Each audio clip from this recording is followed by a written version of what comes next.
ও মা গো, সাপ নাকি? উফ, সুরাতের মা, পিছন দেখলাম সাপ বলে উঠলে কেন? লতা বলো এবার। লতা লতা, কিন্তু পায়ের দিকে এটা চলে গেল মনে হলো। উফ, পুরনো বাড়ি, ইঁদুর টিঁদুর হবে হয়তো।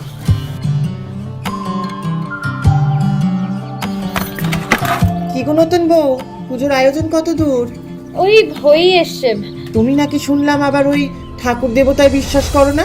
না মানে আমি আসলে কর্মে বিশ্বাসী। শ্রদ্ধা, ভক্তি, বিশ্বাস এগুলো তো যার যার নিজের জায়গায় প্রাসঙ্গিক, তাই না? আমি কখনো কারোর বিশ্বাসে বাধা দিই না বা কিছু বলিও না, কিন্তু আমি নিজে সেটাই বিশ্বাস করি যেটার পেছনে যুক্তি আছে, না হলে নয়। তা ভালো, শহর থেকে এত দূর এসেছো, নিজের শ্বশুরবাড়ি পৈতৃক ভিটেতে, একটু মানিয়ে গুছিয়ে নিও। সবই মোটামুটি করেছি, ওই দুধ কলাটা না আনা হয়নি। ওটাই তো আসল প্রসাদ গো। দাও দাও, আমরা সাজিয়ে দিচ্ছি। আমার পাশে একটা আস্ত কালনাগিনী বসে আছে, তুমি কেন সাজাবে? কোন কোন দিক?